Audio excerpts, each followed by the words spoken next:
ओम नमः शिवाय, ओम नमः शिवाय, ओम नमः शिवाय, ओम नमः शिवाय, ओम नमः शिवाय। आपको फिर पुनः ले चलते हैं भोलेनाथ के श्री शिव महापुराण की कथा रुद्र संहिता के सती खंड में। तो देखा जाए तो द्वितीय अध्याय में मिलेगा सदा शिव से त्रिदेवों की उत्पत्ति, ब्रह्मा जी से देवता आदि की सृष्टि के पश्चात देवी संध्या तथा कामदेव का प्राकट्य, जिसमें आपको मैंने पिछली वीडियो में बताया था सती के चरित्रों का वर्णन। तो देखा जाए तो ब्रह्मा जी जब उत्पत्ति करने लगे तो उनमें से जिन महापुरुषों को उत्पन्न किए, उनमें जिस समय मुझ ब्रह्मा मरीचि आदि पुलस्त और पुलस्त्य, अंगिरा, क्रतु, वशिष्ठ, नारद, दक्ष एवं भृगु इन महान प्रभुता संपन्न मानस पुत्रों की सृष्टि परमपिता ब्रह्मा ने किया, उसी समय मेरे मन से एक सुंदर स्वरूप वाली श्रेष्ठ युवती भी उत्पन्न हुई। यानी देखा जाए तो अपने मानस पुत्रों को उत्पन्न करने के पश्चात स्वयं अपने आप एक सुंदर रूप वाली युवती भी उत्पन्न हुई, जिसको परमपिता ब्रह्मा भी नहीं समझ पाए। तो उसका नाम वह संध्या के नाम से प्रसिद्ध हुई, जो प्रातः संध्या तथा सायं संध्या के रूप में क्रमशः दिवा छानता तथा जपंतिका कही गई। वह अत्यंत सुंदर स्त्री भावों वाली तथा मुनियों को मन को मोहित करने वाली थी।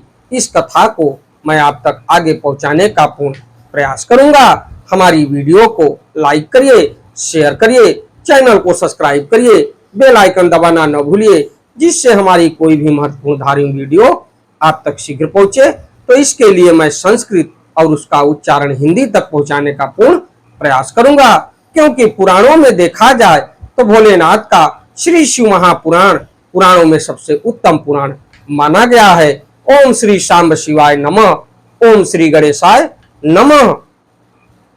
त्वमेव माता च पिता त्वमेव, त्वमेव बंधुश्च सखा त्वमेव, त्वमेव विद्या द्रविणम त्वमेव, त्वमेव सर्वम मम देव देव। इसके पश्चात विघ्नों को हरने वाले भगवान गणेश और विद्या की प्रदायिनी मां सरस्वती के श्री चरणों में शीश नवाते हुए विनम्र निवेदन करूंगा कि हमारे देश संसार में जहां भी भोलेनाथ के श्री शिव महापुराण की कथा हो रही हो, उसे संपन्न करने में अपना पूर्ण योगदान दें।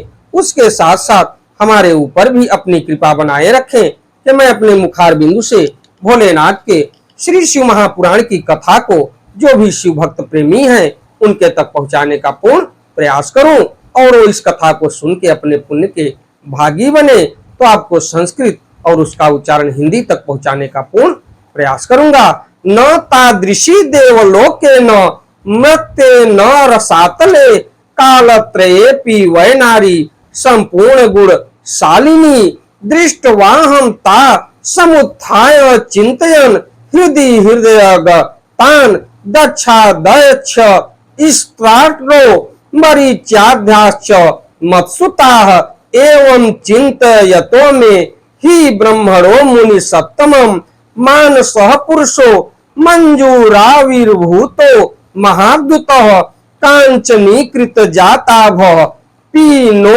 रस्कः सुनासिकः सुवृत्तोरु कटिजंघो नीलवेलित केसरः लग्न भ्रूय गुलेबलोल पूर्ण चंद्र निभाननः कपाटयात सद्यक्षो रोमराजी विराजितः अभ्रमातंग कारकारः पिनो नील सुवासकः अरक्तपाणि नयन मुख पाद करोद्धवः। तो उसके बाद संपूर्ण गुणों से युक्त वैसी स्त्री देवलोक, मृत्युलोक और पाताल लोक में उत्पन्न नहीं हुई, न है और न तो होगी। वह संपूर्ण गुणों से परिपूर्ण थी, जो परमपिता ब्रह्मा अपने मानस पुत्रों को उत्पन्न किए। तो उत्पन्न करने के पश्चात एक सुंदर युवती भी उत्पन्न हो गई। तो उसी का गुणगान किया जा रहा है कि ऐसी युवती न धरातल पर कहीं है न कहीं होगी, क्योंकि मृत्युलोक और पाताल लोक में न उत्पन्न हुई है और न तो होगी। वह संपूर्ण गुणों से परिपूर्ण थी, उसके अंदर ऐसा कोई गुण नहीं था जो न हो। उस कन्या को देखते ही उठ करके उसे हृदय में धारण करने के लिए मैं मन में सोचने लगा। दक्ष तथा मरीचि आदि लोक स्पष्टा मेरे पुत्र भी सोचने लगे, हे मुनि सत्तम, मैं ब्रह्मा अभी इस सोच ही रहा था कि उसी समय एक अत्यंत अद्भुत एवं मनोहर मानस पुरुष भी उत्पन्न हुआ। तो देखिए, एक तरफ मानस पुरुष भी उत्पन्न हो रहा है, तो एक तरफ उस युवती का भी उत्पन्न होना ये भोलेनाथ की कृपा है और एक संयोग है। तो हे तात, वह पुरुष तप्त सुवर्ण के समान कांति वाला, स्थूल वक्ष, स्थल वाला, सुंदर नासिका वाला, सुंदर तथा गोल उर कमर, जंघा वाला, काले तथा घुंघराले बालों वाला, आपस में मिली हुई भौहों वाला और पूर्ण चंद्रमा के समान मुख वाला, कपाट के समान विस्तीर्ण छाती वाला और रोम राजी से सुशोभित, बादल पर्यंत ऊंचे गजराज के समान आकृत वाला, महास्थूल तथा नील वर्ण का सुंदर वस्त्र धारण किए हुए, रक्त वर्ण के हाथ, नेत्र, मुख और पैर और अंगुलियों वाला, पतली कमर वाला, सुंदर दांतों वाला, तो अभ्रा मातंग काकारः पीनो नील सुवासकः आ रक्त पाणी नयन मुख पादकारोग्धवः क्षीण मध्य चारुदन्तः प्रमत्त गज गंधनम प्रफुल्ल पद्म पत्राक्ष केसरघ्राण तर्पण कंबुग्रीवो मीन केतु प्रासुर्म करवाहन पंच पुष्पायुधो वेगी पुष्प को दंड मंडित कांत कटाक्ष पातेन भ्रामयन्यन दयम सुगंधि मारुतोतात श्रृंगारस सेवितः तम वीक्ष पुरुषम सर्वे दक्षाद्या मत्सुताश्चते औत्सुक्त्यं परम जम्मु विस्मयाविष्ट मानसाः अभ्यधिकृतं तेषां मत्सुतानां मनोद्रुतं धैर्य नैवाल भक्तात कामाकुलित चेतसां माम सोपि वेदसं वीक्ष स्पष्टारं जगतां पतिं प्रणम्य पुरुष प्राह विनयान कत गंध कंधरः। तो उसके बाद देखा जाए तो नीलवर्ण सुंदर वस्त्र धारण किए और रक्त वर्ण के हाथ, नेत्र, मुख और पैर अंगुलियों वाला, पतली कमर वाला, सुंदर दांतों वाला, मत वाले हाथी की सी गंध वाला, खिले हुए कमल के पत्र सदृश नेत्रों वाला, अंगों पर लगे हुए केसर से नासिका को तृप्त करने वाला और शंख के समान गर्दन वाला, मछली के चिन्ह से अंकित ध्वजा वाला, अत्यंत ऊंचा मकर के वाहन वाला, पुष्पों के 5 बाणों से युक्त बेगवान, पुष्प धनुष से सुशोभित, कटाक्ष पात से अपने नेत्रों को घुमाते हुए मनोहर प्रतीत होने वाला, सुगंधित श्वास से युक्त और श्रृंगार से सेवित था। उस पुरुष को देखकर मेरे दक्ष आदि पुत्रों का मन आश्चर्य से भर गया और वे उसे जानने के लिए अत्यंत उत्सुक हो गए और वासना से आकुल चित्त वाले मेरे उन पुत्रों का मन शीघ्र ही विकृत हो गया। हे तात, उन्हें थोड़ा भी धैर्य नहीं प्राप्त हुआ। वह पुरुष स्पष्टा तथा जगतपति मुझ ब्रह्मा को देखकर विनय भाव से सिर झुकाकर प्रणाम करके मुझसे कहने लगे। तो देखा जाए तो परमपिता जब अपने पुत्रों यानी मानस पुत्रों को उत्पन्न किए तो उनको उत्पन्न करने के पश्चात एक सुंदर युवती भी उत्पन्न हुई। उसके बाद, उसके उत्पन्न होने के बाद एक ऐसे पुरुष की उत्पत्ति हुई जो नील वर्ण और शंख के समान गर्दन और पीत वस्त्र, पीले वस्त्र धारण किए हुए और धनुष बाण सुशोभित, देखने के समान, ऐसे जैसे पर्वत हो तो ऐसे पुरुष को उत्पन्न हुए।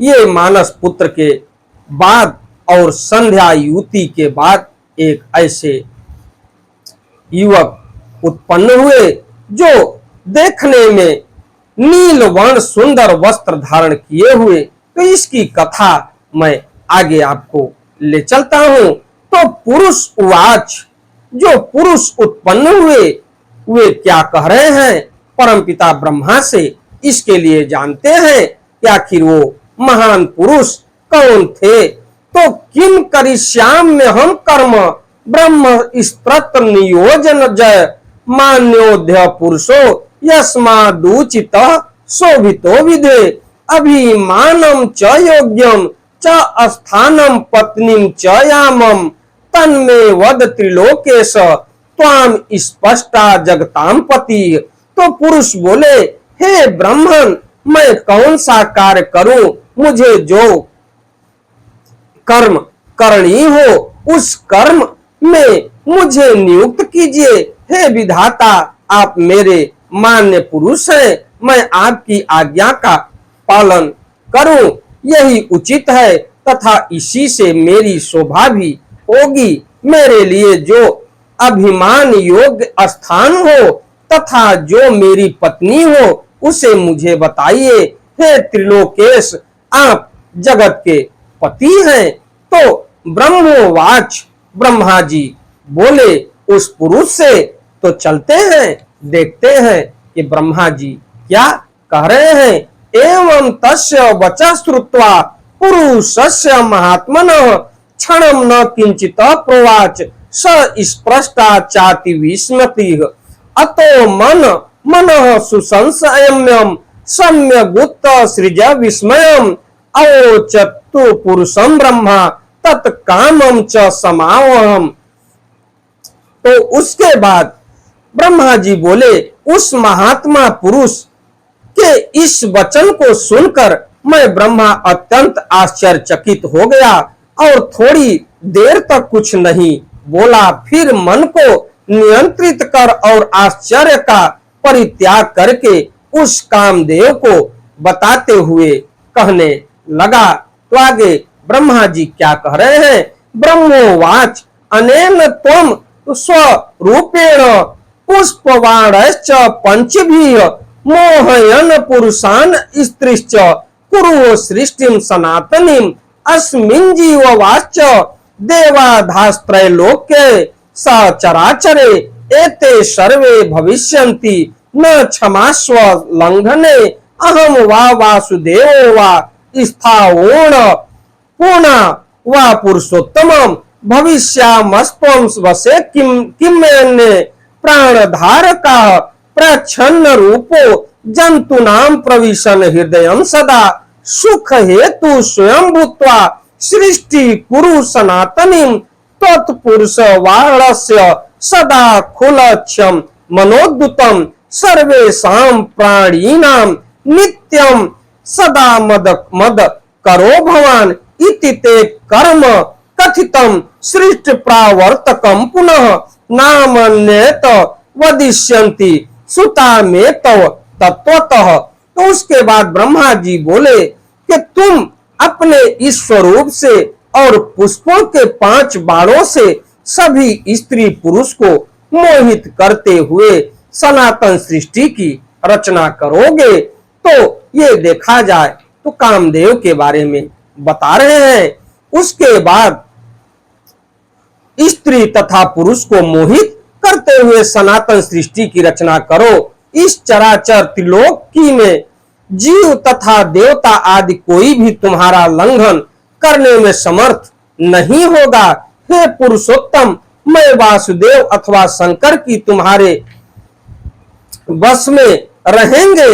अन्य प्राणधारियों की तो बात ही क्या, तुम गुप्त रूप से प्राणियों के हृदय में प्रवेश करते हुए स्वयं सबके सुख के कारण बनकर सनातन सृष्टि करो और समस्त प्राणियों का विचित्र मन तुम्हारे पुष्प बाणों का सुख पूर्वक भेदने योग्य लक्ष्य होगा। तुम सभी को सदा उन्मत्त करने वाले होगे। मैंने सृष्टि में प्रवृत्ति करने वाला यह तुम्हारा कर्म कह दिया। ये मेरे पुत्र तत्व पूर्वक तुम्हारे नामों का वर्णन करेंगे। तो ब्रह्मावाच इत्युक्त्वाहं शूरश्रेष्ठ स्वसुतानां मुखानि च आलोक्य श्वासे सने पादे प्रोपविष्टो भवं क्षणम। तो ब्रह्मा जी बोले, हे सूरश्रेष्ठ, ऐसा कहकर अपने पुत्रों के मुख की ओर देखकर क्षण भर के लिए मैं अपने पद्मासन पर बैठ गया। तो इति श्री शिव महापुराणे द्वितीयायाम रुद्र संहितायाम द्वितीय सती खंडे काम प्रादुर्भाव नाम द्वितीय अध्याय। इस प्रकार श्री शिव महापुराण के अंतर्गत द्वितीय रुद्र संहिता के द्वितीय सती खंड में काम प्रादुर्भाव का वर्णन नामक दूसरा अध्याय पूर्ण हुआ। अगली कथा में मैं आपको ले चलूंगा रुद्र संहिता के सती खंड में अथ तृतीय अध्याय, जिसमें आपको मिलेगा कामदेव को विविध नामों एवं वरों की प्राप्ति और काम के प्रभाव से ब्रह्मा तथा ऋषि गणों का मुग्ध होना और धर्म द्वारा स्तुति करने पर भगवान शिव का प्राकट्य और ब्रह्मा तथा ऋषियों को समझाना, ब्रह्मा तथा ऋषियों से अग्निस्वत्त आदि पितृ गणों की उत्पत्ति, ब्रह्मा द्वारा काम को शाप की प्राप्ति तथा निवारण का उपाय। इस कथा में मैं आपसे मिलता हूँ तृतीय अध्याय को लेके। हमारी वीडियो, हमारी कथा आपको अच्छी लगे तो वीडियो को लाइक करिए, शेयर करिए, चैनल को सब्सक्राइब करिए, बेल आइकन दबाना न भूलिए, जिससे हमारी कोई भी महत्वपूर्ण धार्मिक वीडियो आप तक शीघ्र पहुंचे।